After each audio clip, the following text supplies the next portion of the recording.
ওয়েনারের খবরে নজর রাখতেই হবে। ভূমি ধসে বিধ্বস্ত ওয়েনার, সেখানে এবার তৃণমূলের প্রতিনিধি দল যাচ্ছে। তৃণমূলের প্রতিনিধি দল সেখানে, এই প্রতিনিধি দলে রয়েছেন সাকেত গোখলে এবং থাকছেন সুস্মিতা দেব।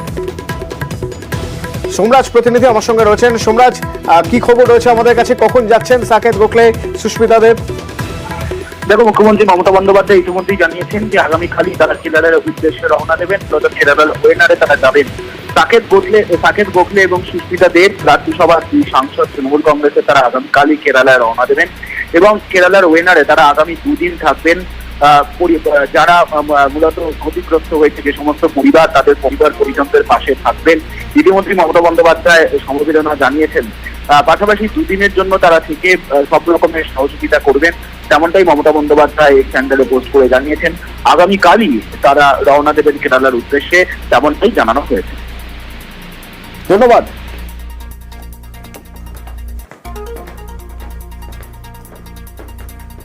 এই হচ্ছে ওয়েনারের অবস্থা।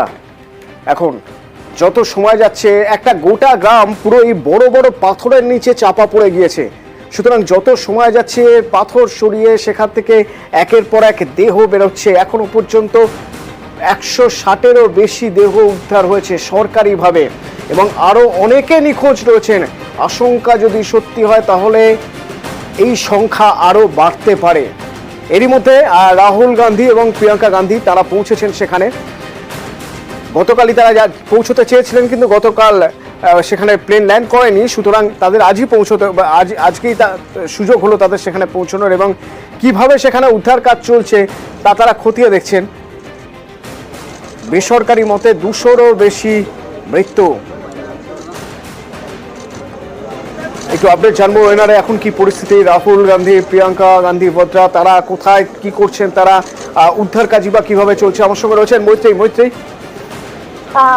দেখো, আজকে রাহুল গান্ধী এবং প্রিয়াঙ্কা গান্ধী ভদ্রা তারা ওয়েনারে গিয়েছিলেন। তারা মূলত প্রথমে যান চোরালমালা, যেখানে ল্যান্ডস্লাইডের সব থেকে বড় বেশি এফেক্ট হয়েছে, সেই চোরালমালায় তারা যান এবং তারপরে তারা একটি হেলথ সেন্টার, যেটা মেপারডির কাছে একটি হেলথ সেন্টার রয়েছে, সেখানে গিয়েও যারা আহতরা রয়েছেন, যারা চিকিৎসাধীন রয়েছেন, তাদের সাথে তারা কথা বলেন এবং তারপর সেই সমস্ত রিলিফ ক্যাম্পে তারা যান, যেখানে উদ্ধার হওয়া পরিবার পরিজনেরা রয়েছেন, যারা নিজেদের কাছের মানুষকে হারিয়েছেন এবং অথবা কারোর কাছের মানুষের খোঁজ নেই এখনো। সরকারিভাবে যদি অতটা বলতে হয়, আজকেই কেরালা সরকারের তরফ থেকে সিএমও, অর্থাৎ কেরালার সিএমওর তরফ থেকে জানানো হয়েছে 177 জনের মৃত্যুর কথা জানানো হয়েছে। তার মধ্যে 81 জন পুরুষ, 70 জন মহিলা এবং 25 জন শিশু রয়েছে এবং এছাড়াও একটি দেহ এখনো পর্যন্ত শনাক্ত করা সম্ভব হয়নি।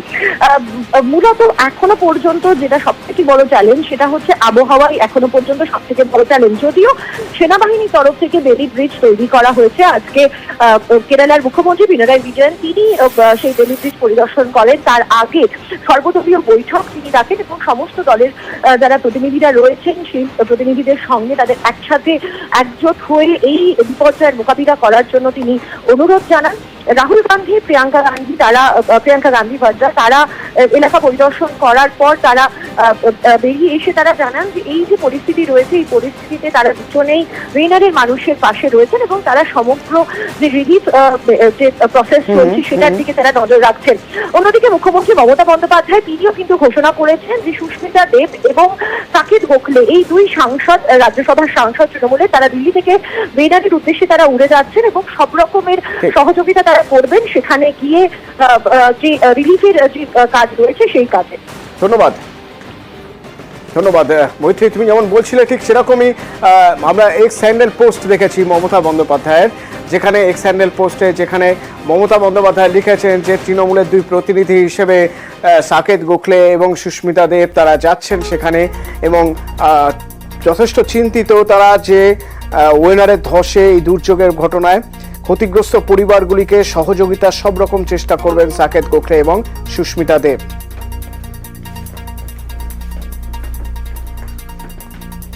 তো ওয়েনারের এই পরিস্থিতি স্বাভাবিকতা আরো অনেকটা সময় লেগে যাবে, বহুদিন লেগে যাবে এখনো পর্যন্ত এখনো পর্যন্ত বহু মানুষ নিখোঁজ রয়েছেন। যদি দেশের দক্ষিণের এই অবস্থা হয়, উত্তরের অবস্থাও খুব একটা সুখকর নয়। মেঘ ভাঙা বৃষ্টি আচমকায় ভোর 4টে নাগাদ হিমাচলের অবস্থা একবার দেখুন। কুলুর এই বাড়িটা জাস্ট চোখের সামনে ভেঙে পড়ে গেল পার্বতী নদীতে।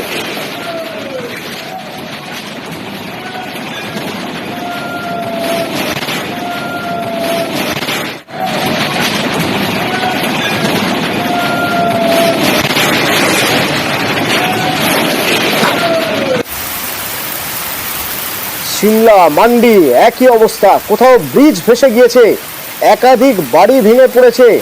এখনো পর্যন্ত প্রায় শতাধিক নিখোঁজ বলে জানা যাচ্ছে। বিপর্যয় মোকাবিলার টিম রয়েছে উদ্ধার কাজে এবং নদীগুলোর জলস্তর এক ধাক্কায় অনেকটা বেড়ে গিয়েছে। এই পরিস্থিতিতে বিভিন্ন জায়গায় কেদারনাথের যাত্রীরা তারা আটকে পড়েছেন এবং আশঙ্কার কথা হলো এই যে আগামী 24 ঘন্টায় আরো ভারী বৃষ্টি হতে পারে, সেই সতর্কতা জারি করা হয়েছে।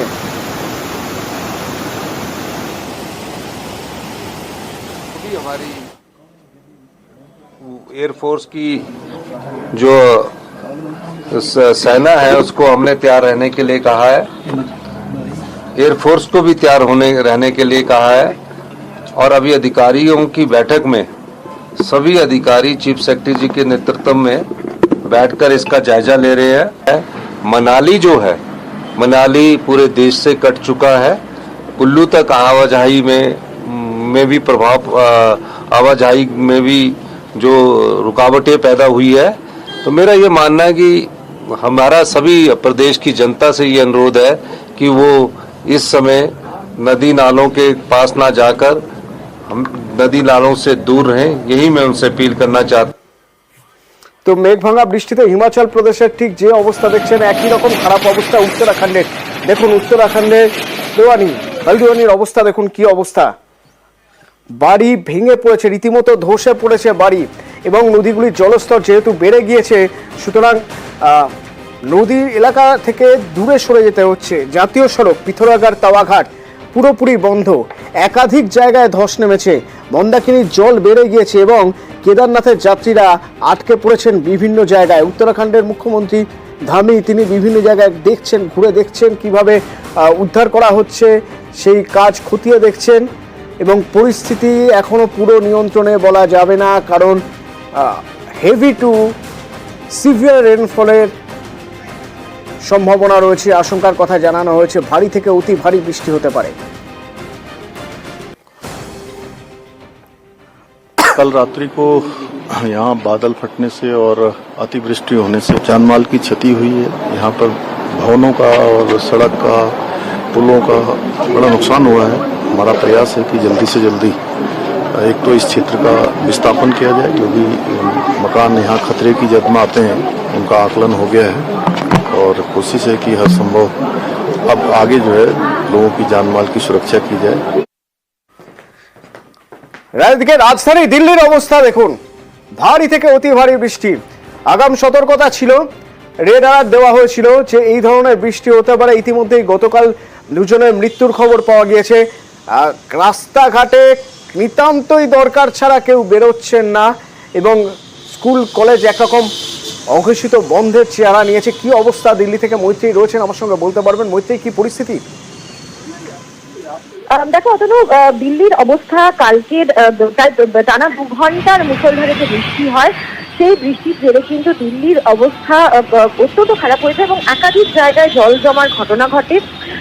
3 জন মানুষের মৃত্যু হয়েছে বলে পুলিশের তরফ থেকে জানানো হয়েছে। এমনকি পরিস্থিতি এই অবস্থায় চলে যায় যে নতুন যে লোকসভা ভবন, সেই লোকসভা ভবনের ছাদ দিয়েও জল পড়তে থাকে। আজকে সকালে মানিসাম ঠাকুর, যিনি কংগ্রেসের সাংসদ, তিনি এই ছবি পোস্ট করেন এবং একই সঙ্গে তিনি এই বিষয় নিয়ে আলোচনা চান। তার কারণ আমরা জানি যে 1 বছর মাত্র, এখনো 1 বছর হয়নি যে নতুন সংসদ ভবন তার উদ্বোধন হয়েছে এবং পুরনো সংসদ ভবন ছেড়ে এই নতুন সংসদ ভবনে প্রবেশ করা হয়েছে। তার 1 বছরের মাথাতেই এভাবে ছাদ থেকে জল পড়ার ঘটনা প্রকাশ্যে আসায় খুব স্বাভাবিকভাবেই সরকার পক্ষ কিছুটা বিব্রত এবং এই জল পড়ার যে ছবি যেটা সামনে এসেছে সেই ছবি দেখা যাচ্ছে সেটা এমন একটি জায়গা যেখান থেকে রাষ্ট্রপতি সংসদ ভবনের ভিতরে প্রবেশ করেন। সেই প্রবেশ পথেই এইরকম ছবি দেখা যায়, যার জেরে কিন্তু যথেষ্টই বিতর্ক তৈরি হয়েছে এবং সার্বিকভাবে দিল্লির পরিস্থিতিও জল জমার জেরে প্রায় নাভিশ্বাস অবস্থা হয়ে গেছিল দিল্লিবাসীর, জল জমা এবং যানজটের জোরে।